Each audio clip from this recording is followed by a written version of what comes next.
ठीक है। हाँ बच्चों,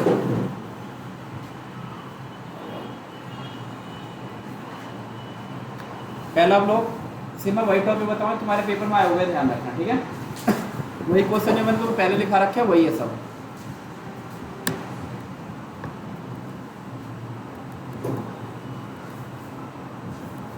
SRS very very most important, सब हमेशा आता है। अब SRS होता क्या ये देख लो। SRS दो तरीके से पूछा जाता है, या तो डायरेक्ट पूछेगा IEEE स्टैंडर्ड ऑफ SRS, आई बात समझ में, या फिर वो पूछता है कोई एक पर्टिकुलर आपको बताया था कि आपको ऑनलाइन शॉपिंग का बनाना, हॉस्पिटल मैनेजमेंट सिस्टम का बनाना है या सिस्टम का बनाना है। अब मैं आपको वन बाय वन एक्सप्लेन कर दूंगा इसको, ठीक है। अब देखो, सबसे पहले जो जो चीज़ें इसमें सबसे ज़्यादा पूछी जाती है, ऐसा मेरे ख्याल से शायद ही कोई क्वेश्चन पेपर होता है जो विदाउट SRS बनता हो, ठीक है। लेकिन कभी कभी वो SRS नहीं देखे, उनके ये क्राइटेरिया, एडवांटेज ये सब पूछ लेता है। जैसे कैरेक्टरिस्टिक ऑफ SRS। SRS होता क्या, सॉफ्टवेयर रिक्वायरमेंट स्पेसिफिकेशन, मतलब जो आपका कोई भी सॉफ्टवेयर बनता है उस सॉफ्टवेयर के अंदर क्या क्या रिक्वायरमेंट है, क्या क्या एनालिसिस है, ये सब होता है। आई बात समझ में, कैसे फंक्शनलिटी, मतलब एक सॉफ्टवेयर कैसे वर्क करेगा। जो आपका SDLC है ना, वो SRS के अंदर पूरा एक्सप्लेन कर दो आप, वही आपका SRS होता है। आई बात समझ में, software development life cycle, SDLC ना। हाँ ठीक है, SDLC सभी को पता है, ठीक है। आएगा आगे, चिंता मत करो, वो भी एक्सप्लेन हो जाएगा। अब देखो, सबसे पहले आता बेनिफिट ऑफ SRS। कभी कभी इसे SRS ऐसे ना देके आपको 10 नंबर का बेनिफिट और की फीचर या क्राइटेरिया पूछ लेता है। सबसे पहले बेनिफिट ऑफ SRS में क्या होता है, आपका यूज़र और का जो मतलब जैसे क्लाइंट और डेवलपर होता है, जो आपका क्लाइंट और डेवलपर होता है उनके बीच में एग्रीमेंट प्रोवाइड कराता है कि भाई मैं इतने टाइम में सॉफ्टवेयर आपको दूंगा, आपको इतना टाइम लगेगा, आपको इतना पैसे देना है, तो वो उस पर साइन करता है, ठीक है। आई बात समझ में। दूसरा होता है ऑप्टिमाइजिंग डेवलपमेंट, फर्स्ट ब्लॉक है। कौन सा? ये वाला, यही है। हाँ। एग्रीमेंट के बाद हाँ, एक मिनट, मैं थोड़ा बड़ा कर दूँ इसको, अब दिखाई दे रहा है। रेट क्लियर में पूछा वो। सर आपको बोलना नहीं है, वीडियो बना रहा हूँ साथ साथ, ठीक है, वीडियो साथ साथ बनती है। हाँ हाँ, उस पर डाल दूंगा, घर पे भी देखते रहना पड़ेगा, ठीक है। हाँ बच्चे, दूसरा है ऑप्टिमाइजिंग डेवलपमेंट एफर्ट। देखो ऑब्वियसली बात है, अगर आपके पास वेल डिफाइंड स्ट्रक्चर है किसी सॉफ्टवेयर का, तो क्या टाइम कम लगेगा।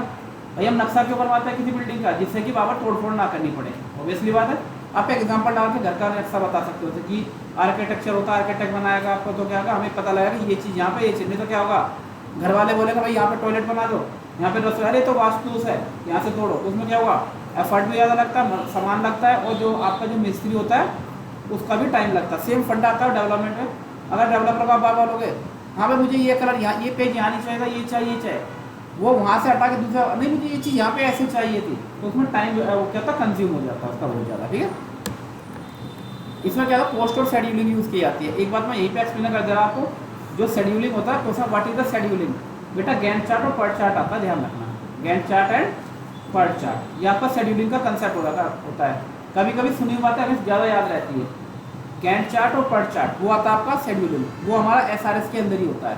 कि इस समय क्या पता लगता है कि हमारा प्रोसेस कितने देर में एग्जीक्यूट होगा, और हमारा सॉफ्टवेयर कितने टाइम में, कितने टाइम ड्यूरेशन में हम उसके मॉड्यूल को कंप्लीट कर देंगे, ये ध्यान रखना है। दूसरा कि इसमें क्या है आपका, कि एक क्रिटिकल टाइम पीरियड होता है। क्रिटिकल टाइम क्या होता है आपका, कि आपको उसे डेडलाइन ऑफ योर प्रोजेक्ट, जैसे आप कंपनी में काम करते हो तो वहाँ बोल दिया जाता है कि भैया आपको इस 31 तारीख को प्रोजेक्ट जरूर डिलीवर करना, अदरवाइज क्या होगा कि जो आपका क्लाइंट होगा आपके अगेंस्ट कर सकता है, कोर्ट में केस फाइल कर सकता है, और वो आपको कोई पैसा नहीं देगा बाकी, ठीक है। गैंट चार्ट पर्ट चार्ट, ये क्रिटिकल टाइम है, हाँ गैंट चार्ट के उसके अंदर मिलेगा। फिर आपका फॉर्म बेसिस ऑफ वेरिफिकेशन और वैलिडेट। देखो बच्चे, वेरीफाई मतलब अगर मान लो मैंने एक सॉफ्टवेयर बनाया, अब करण को रोज चेक करना, तो क्या इसको मैं कोडिंग दूंगा, नहीं मैं इसको SRS दूंगा, या पढ़ लो ये चीज़ है सॉफ्टवेयर के अंदर। आप मोबाइल लेके आते हो, मोबाइल का आपको बुकलेट मिलती है, आप मोबाइल की फंक्शनलिटी उसमें देख सकते हो, ठीक है। वैलिडेट, जब चाहो उसे कोई भी बंदा वैलिडेट कर सकता कि ये चीज़ ऐसे हो रही है, नहीं हो रही है, ठीक है। अगर आपको किसी डिवाइस के बारे में कुछ नहीं पता, तो आप क्या करते हो, वो जो इंस्टॉलेशन बुकलेट होती है ना, वो छोटा सा एक SRS ही है, उससे पता लगता है ये चीज़ ऐसे होगी, ये चीज़ ऐसे होगी। ठीक है, 5 पॉइंट कोई भी याद रखना, कोई जरूरत नहीं आपको पूरे याद रखना है, ठीक है। पेपर देने जा रहे हो तो पेपर की तरह से तैयार करना है। कोई भी 5 पॉइंट अच्छे से एक्सप्लेन करना है, 5 नंबर का क्वेश्चन है, 1.5 पेज भर दो, आराम से मार्क्स मिल जाएंगे। एग्जाम्पल डाल के भरना उसे, ठीक है। ये हेल्प वाला बताओ ना। कौन सा? 5 पॉइंट करो, 5 सिर्फ पेपर 5। पोस्ट भेज में पता था क्या ना। इसमें क्या होता है कि जो भी आपका जो रिक्वायरमेंट होती है काफ़ी ईजियली, मतलब क्या होता है सब कुछ ईजी प्रोवाइड करा दिया जाता है, ठीक है। प्रोबेबिलिटी हाँ, आप कोई 5 पॉइंट करो, कोई 5 नंबर, एक पॉइंट का 1 नंबर जरूर मिलता है आपको। और ये हेल्प इन इंजीनियरिंग मैंने क्या बोला है, पूरी बुक है, 5 पॉइंट कर ले सफिशिएंट है, क्यों दिमाग में जोर डालना है तुम्हारे वैसे, ठीक है। हाँ बच्चे, कभी कभी की कंसर्न ऑफ ऐसा है, अब बच्चे को पता क्या लिख के आता है कि आपका कैरेक्टरिस्टिक डाल देता है, तो की कंसर्न ऑफ ऐसा में होता है आपका फंक्शनलिटी। अगर पेपर में तुम्हें IEEE की कोई दूसरा तो आप IEEE का बना है, सारे फॉर्मूला सारे सेम होते हैं, क्लियर है। नंबर फिर भी मिलेंगे आपको, 10 में से 5 तो फिर भी देके जाएगा आपको। पहला फंक्शनैलिटी, इसमें क्या होता है complete detail of your software होना चाहिए। दूसरा आपका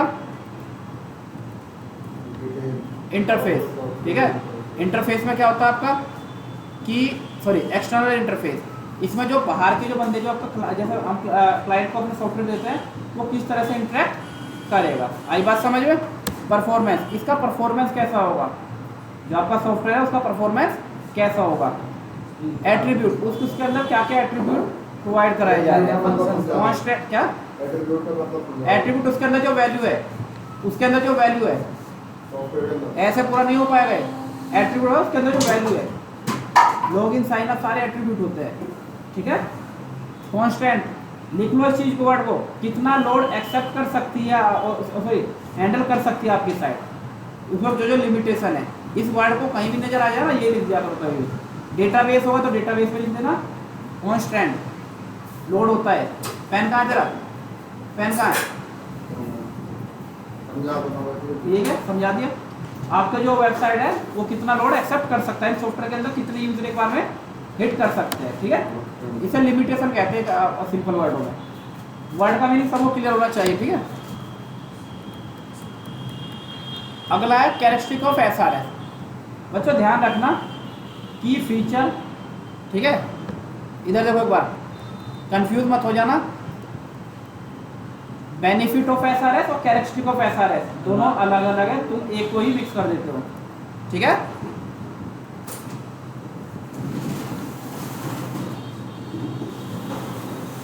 अब है SRS की कैरेक्टरिस्टिक क्या हो सकती है। कैरेक्टरिस्टिक मतलब कह सकते हैं विशेषताएं बोलते हैं हिंदी में इसको, भाई बात समझ में।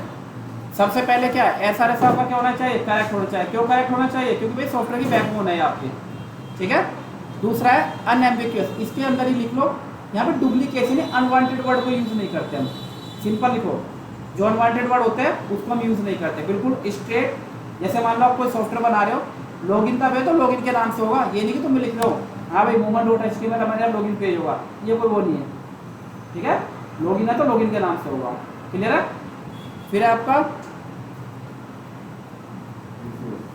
प्रिसाइज, ठीक है। कोई भी फिजी वर्ड इसमें यूज नहीं करोगे। फिजी वर्ड मतलब कोई बेहुदा वर्ड जैसे आप करते हो, जैसे मान लो पहला पे index.html का और आप कर रहे हो यहाँ पे पांडे.html, तो ये वो साइड ही नहीं चलेगी आपकी, पांडे, ठीक है। वीडियो बन रही है यहाँ पे, दिक्कत है तो यहाँ बैठ जाओ, आके सामने आओगे मेरे, ठीक है। अब बेटा कंप्लीट, SRS आपका कंप्लीट होना चाहिए, क्लियर है। और एक बात याद रखना, पास होने का बहुत सिंपल तरीका है, ये ब्लैक हेडिंग सही होनी चाहिए, भले अंदर तुम कुछ भी लिखते रहोगा तो कोई तुम्हारा नहीं पड़ेगा उसके अंदर, बट ब्लैक हेडिंग सही होनी चाहिए।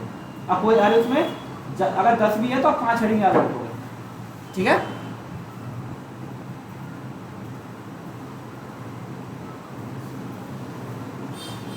यह कॉन्स्टिट्यूएंट, इसमें क्या होता है आपका कि सब कुछ वेल डिफाइन होना चाहिए। एक तरह से कह सकते हैं एक वर्ड हुआ कि कंटिन्यूअस फ्लो होना चाहिए। अगर कोई सॉफ्टवेयर है, ये नहीं कि तुम बीच में से कर रहे हो, उसका कोई कहीं पे डेटा कहीं पे हो कहीं पे कहीं, जो डेटा DFD होता है ना आपका, बिल्कुल DFD के अकॉर्डिंग उसमें डेटा फ्लो होना चाहिए।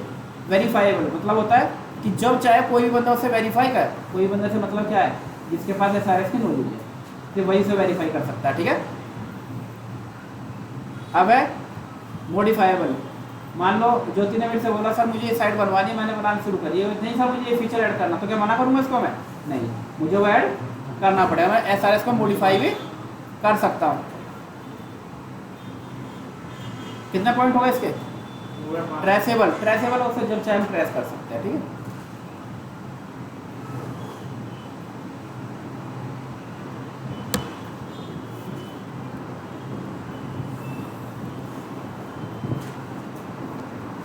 अब देख लो ये 4 हेडिंग अलग अलग है, थोड़ा ध्यान रख के जाना है इसको। बेस्ट प्रैक्टिस ऑफ एसआरएस, यानी कि एसआरएस को लिखने का कौन लिख सकता है, कौन समझ मतलब कौन लिख सकता है, यानी इसको क्या क्या चीज़ बताना चाहिए। Nature of SRS, nature of SRS, SRS का नेचर कौन सा सॉफ्टवेयर बना रहे हो। इन्वायरमेंट ऑफ एसआरएस, यानी बैकग्राउंड पता होना चाहिए उसे। जो आपके फिल्म लिखता है वो बंदा क्या करता है, जाते ही बस फिल्म लिखना इतना आसान होता है, जाएगा लिख के मूवी बना देगा, ऐसे नहीं होता है। वो पहले वहाँ बैकग्राउंड पे जाता है, रिसर्च करता है कि एक्चुअली में ऐसा है भी या नहीं। भाई कुछ सच्चाई तो दिखानी पड़ेगी, हर चीज़ झूठ नहीं हो सकती। कैरेक्टरिस्टिक ऑफ एसआरएस, एसआरएस की क्या क्या कैरेक्टरिस्टिक है वो भी उसे पता होना चाहिए। अब आता है जॉइंट प्रिपरेशन ऑफ एसआरएस, ठीक है। इसमें होता है समटाइम मल्टी, जो आप टीम और एज वेल इंडिविजुअल, ठीक है। अगर आपको टीम के साथ कैसे वर्क करना वो भी इसके अंदर पहले से डिफाइन होना चाहिए, क्लियर है। एसआरएस इवोल्यूशन, इसमें क्या होता है कि जो भी आपका डॉक्यूमेंट को अपलोड करो, अपडेट करो, वेरीफाई करो, सब कुछ इसके अंदर आता है। जब चाहो उसको आप एडिट कर सकते, ठीक है। आगे समझ में।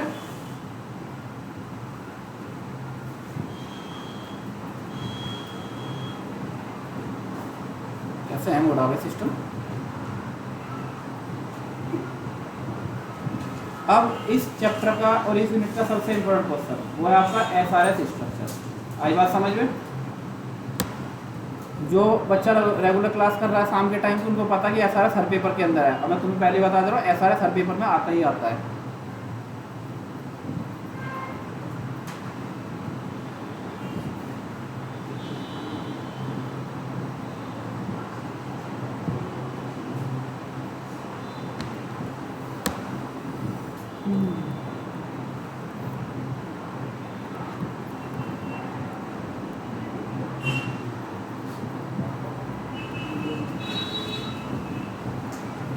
ये रहा, क्लियर है। ये आता है आपके पेपर में। देखो कभी भी जो क्वेश्चन है, कभी जो क्वेश्चन स्टेट, कभी कभी स्टेट आता है, कभी कभी लिख के आता है। और मैं आपको बता दूं 3 क्वेश्चन आपको इसमें पास करा सकते हैं अगर आपके अंदर थोड़ी सी टेक्निकल नॉलेज है। DFD ये ऐड आएगा, वो SRS 30 नंबर का आता है। 30 में से 25 नंबर आराम से मिलता है, आप लिख सकते हो। तो इतना ये 100 का नंबर का है पेपर है, 50 का 100 का 50 नंबर तो क्लास भी नहीं होती अगर होता तो। सच में मैं ये नहीं चाहता कि ये एक क्लास के चक्कर में दोबारा किसी का छूट जाए। निकाल लेना, आराम से निकल जाएगा।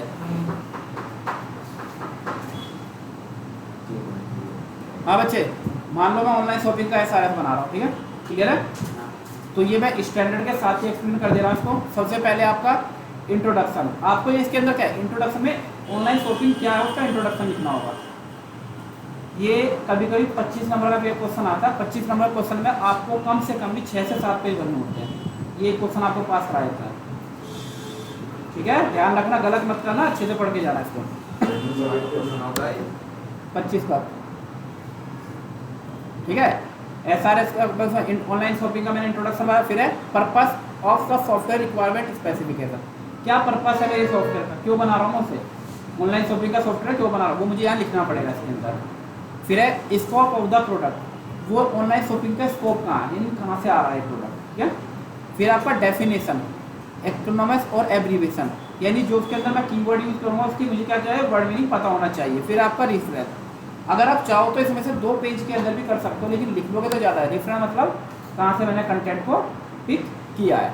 पहला हो गया इंट्रोडक्शन पार्ट, क्लियर है। अगला जनरल डिस्क्रिप्शन। बच्चों जनरल डिस्क्रिप्शन उसका प्रोडक्ट के बारे में बोलता हूँ। जनरल डिस्क्रिप्शन क्या होता है, उसके प्रोडक्ट के बारे में बोलता है। सबसे पहले है प्रोडक्ट पर्सपेक्टिव, यानी इसके प्रोडक्ट क्या, ऑनलाइन शॉपिंग का क्या क्या सेल करोगे आपको बताना पड़ेगा। अब उसके अंदर भी एक सिस्टम इंटरफेस, कि जो आप सॉफ्टवेयर बना रहे हो, सिस्टम जो सॉफ्टवेयर बना रहे हो उस पर कौन कौन से एक्सटर्नल बंदे, इंटरनल बंदे उसमें इंटरेक्ट करेंगे। आई बात समझ में।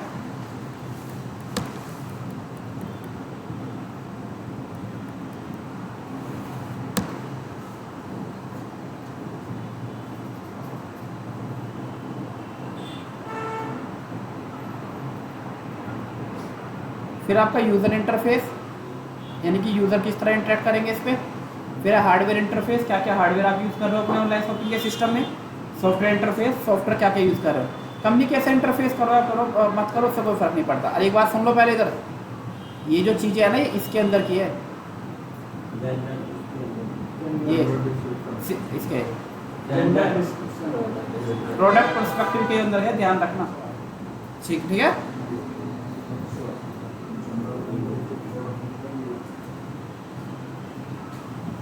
मैं तो सिर्फ इसके अंदर एक ही चीज़ लिखता हूँ, सबका जो हार्डवेयर सॉफ्टवेयर रिक्वायरमेंट हो, जो आपके सिनॉप्सिस बनते हैं उसके अंदर ये लिखा जाता है। फिर है क्या रैम है, कितने हो सकते। अगर ऑनलाइन शॉपिंग बोलेगा तो लिख के बताना पड़ेगा ऑनलाइन शॉपिंग में क्या यूज़ कर रहे हैं।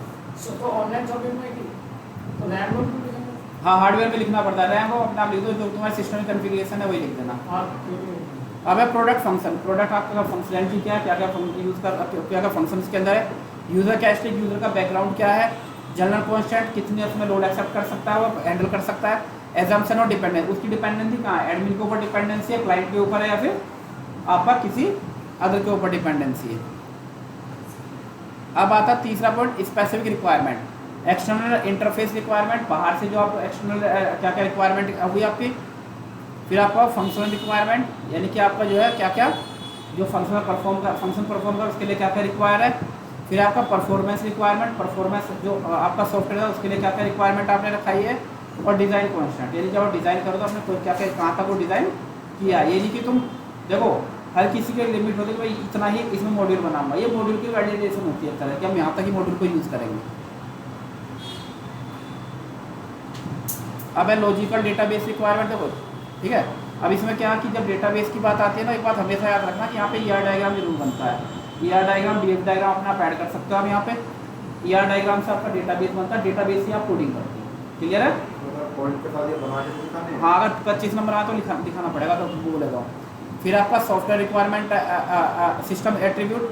अब ये लिखो ना लिखो तो कोई फ़र्क नहीं पड़ता कि रिलायबल होना चाहिए सॉफ्टवेयर आपका, अवेलेबल होना चाहिए हरदम, सिक्योर होना चाहिए और मेंटेन होना चाहिए।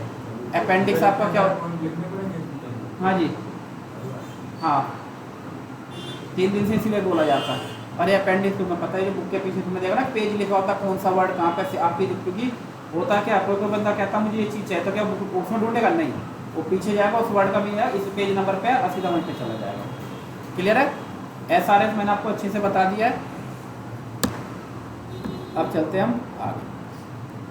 चाहे SRS किसी भी उसका है तो ये लिख के आओगे वहाँ पे, ठीक है। आपको कोई दूसरा इंस्ट्रक्शन नहीं आएगा। हाँ केस स्टडी कुछ नहीं होता है, ठीक है। केस स्टडी कोई आप जो जैसे मैंने बोला ऑनलाइन शॉपिंग का मैं SRS बना रहा हूँ, तो क्या क्या केस आ सकते हो SRS के अंदर डिफाइन कर देना।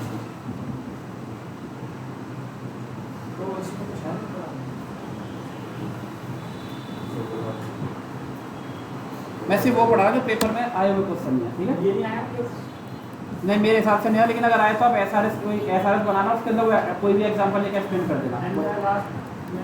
वो एक ऐसा छोटा बना के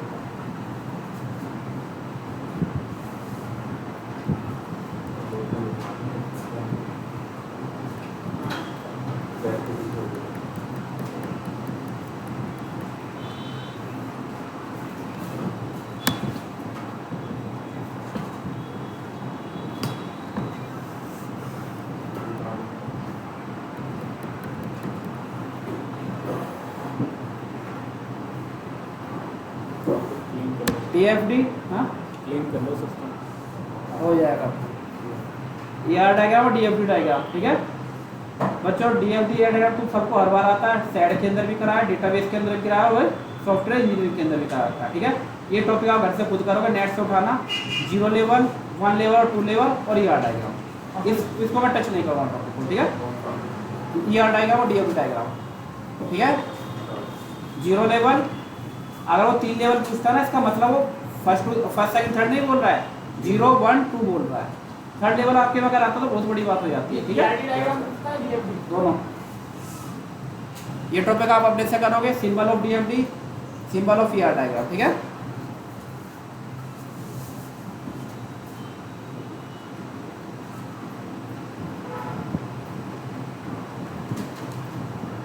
सॉफ्टवेयर रिक्वायरमेंट है सारा सुपर में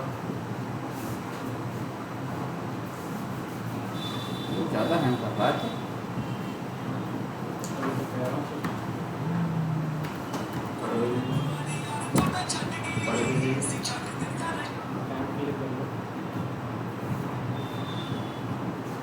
हेलो हाँ क्लास ले रहा हूँ ठीक है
हाँ बच्चों आगे बढ़ते हैं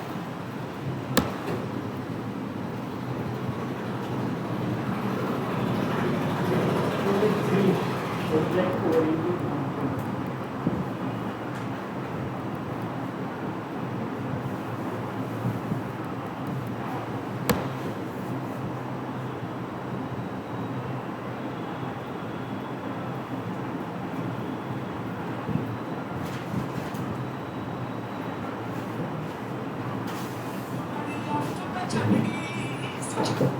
हेलो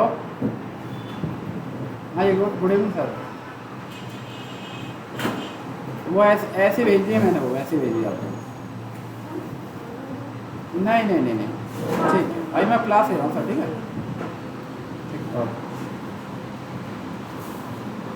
हाँ बच्चों ऑब्जेक्ट ओरिएंटेड मॉडलिंग पहले आपको बता दूँ ऑब्जेक्ट ओरिएंटेड और फंक्शन ओरिएंटेड या स्ट्रक्चर ओरिएंटेड स्ट्रक्चर ओरिएंटेड में स्ट्रक्चर होता है आपका ऑब्जेक्ट ओरिएंटेड में ऑब्जेक्ट होता है C++ का पेपर सारे दे के आए हो नहीं दे पाए तो कोई फायदा नहीं अगर तुम्हें ये नहीं आता ठीक है UML यूनिफाइड मॉडलिंग लैंग्वेज होता है जितने भी आप मॉडल बनाते हो उसके लिए UML का यूज़ किया जाता है इसके अंदर सबसे इंपॉर्टेंट आपका class diagram use case diagram most important है ठीक है सबसे ज़्यादा आता है यूज केस और क्लास डायग्राम क्लियर है इसमें इसके अंदर ये आर्किटेक्चर और सिस्टम सब है हाँ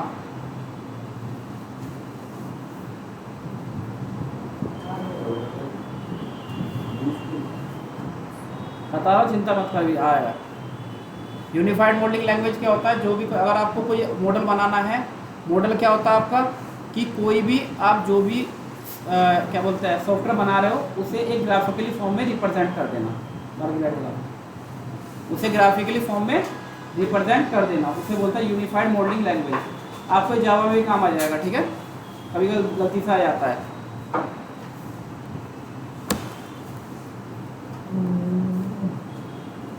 तुम्हारे साथ सबसे ज़्यादा दिक्कत है कि तुम्हें यही नहीं पता कि डायग्राम कौन कौन से है ठीक है UML ना यूनिफाइड मॉडलिंग लैंग्वेज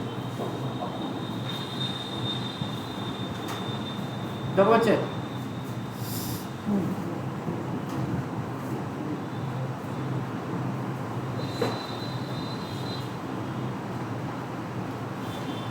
देखो आर्किटेक्चर ऑफ इसने बोला यूज केस ये ज़्यादा आगे बढ़ रहा आर्किटेक्चर ऑफ सिस्टम ठीक है यानी जो भी आपका UML होता है उसका एक आर्किटेक्चर होता है ठीक है अब इसके अंदर क्या क्या यूज़ होते हैं बेटा अगर बात करते पाएगा बाहर निकाल दूंगा दोनों को वहाँ बैठा दूंगा अभी ये चुलबाजी मत ना करो हाँ सबसे पहले है कि आपका डिज़ाइन वो यानी कि जो आपको डिज़ाइन जैसे दिख रहा है दूसरा होता है आपका इम्प्लीमेंटेशन वो कैसे आपने उसे इम्प्लीमेंट किया है तीसरा आपका डिप्लॉयमेंट मतलब क्या होता है उसको होस्ट कर देना सर्वर पे डाल देना और प्रोसेस व्यू उसके अंदर तुम क्या क्या प्रोसेसिंग परफॉर्म कर रहे हो ये सब मिलकर क्या बनाता है यूज केस बनाता है आई बात समझ लो यस सर मैं तो किस्मत ही खराब है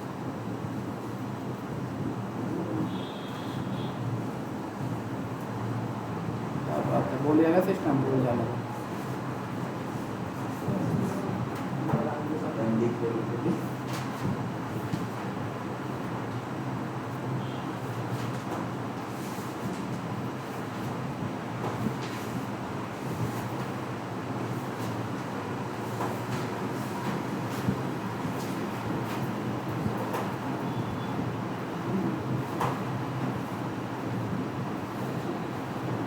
ठीक है बच्चों,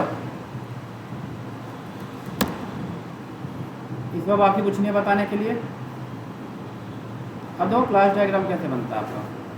जब पहले यूज़ केस आ गया, यूज़ केस का मतलब होता है कि यूज़ केस डायग्राम में जो यूज़र होते हैं आपके सिस्टम को में को किस तरह यूज़ कर सकते हो। इसमें एक एक्टर नाम यूज़ होता है। एक्टर एक्चुअली क्लाइंट होता है, जो बाहर के बंदे होते हैं, चाहे जो मतलब जो यूज़र होता है या क्लाइंट होता है वो हमारे एक्टर होते हैं। अरे गुड्डे टाइप बनता है। आप इसके अंदर दुनिया भर की चीज़ें बना देना, लेकिन आप डायग्राम मत बना देना, वो आपको एक नंबर देके चला जाएगा। आप डायग्राम बना देना, कुछ भी मत लिखना इसके अंदर। समझा नहीं। इसका यूज केस डायग्राम का, हाँ। इसका डायग्राम है ना, एक बार फिर से बताना क्या कहेगा। जो सिस्टम में आपके जो यूज़र या क्लाइंट होते हैं या फिर जो आपके डेवलपर होते हैं वो किस तरह ट्रीट होते हैं, किस तरह कनेक्ट होते हैं, वो होता है आपका actor. Use case. Use case diagram बनाने से ना, ये रहा। अरे एक्टर वगैरह, ये वाला ना, अच्छा ये ना, सिस्टम एक्टर यूज केस, ठीक है, ये हुआ है। यही है सर इसकी डायग्राम।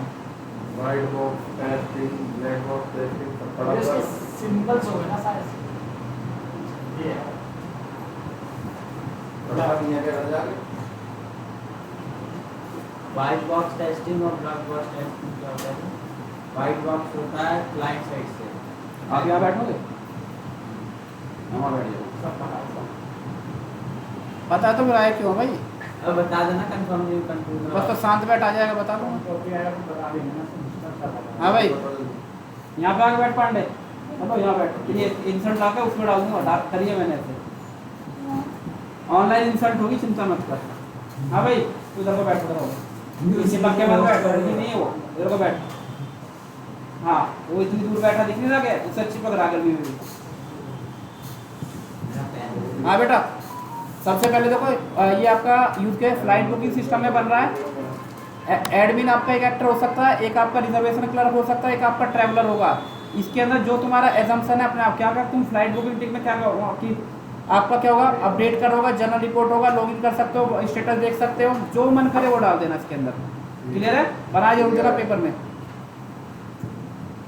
अब देखो क्लास डायग्राम में क्या होता है। सबसे पहले हाँ ये जो डायग्राम का ये यूज केस हाँ यूज केस डायग्राम है वो। अब देखो क्लास में क्या होता है, पहले क्लास का नेम होता है, यहाँ पे एट्रीब्यूट होता है, यहाँ पे उसके ऑपरेशन होते हैं। जैसे मैंने क्लास मोहन बनाई, उसके अंदर एट्रीब्यूट मैंने जो इंटीजर ए बी और सी ले लिया है, और मैंने यहाँ पे उसका सम मल्टीप्लाई डिवाइड दिखा दिया। क्लियर है, ये होता है आपका क्लास डायग्राम। पहला ब्लॉक खत्म तुम्हारा, कितने ब्लॉक हैं? सिर्फ 3 ब्लॉक है, और टाइम कंज्यूम ब्लॉक खत्म भी हो गया। अभी ऑपरेटिंग सिस्टम तो कराना है। हाँ सर, खत्म कर दूंगा आज, चिंता मत करो। बैठ सकते तो बैठ सकता। चलो तो 12 बजे चलेंगे अभी आज। सारे हैं सॉफ्टवेयर इंजीनियरिंग के क्वेश्चन है।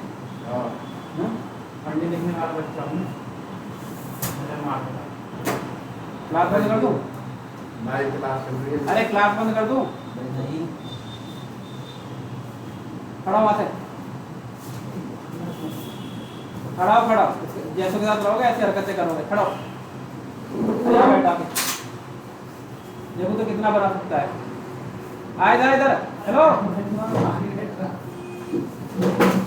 तो दूर हो गया उससे, ये तो चाहते थे। अब मेरी स्पीड देखो तुम पढ़ाने की, जो मैं पढ़ाता हूँ तुम्हें सही से पढ़ना ही नहीं है। आदतें खराब है तुम्हारे दोनों की। 3-3 4 बार तुम्हें सॉफ्टवेयर की बात, तुम्हें शर्म नहीं आती बिल्कुल भी। बस पेपर वाला दिन आके दिखा दो कि कितने पढ़ने वाले हैं।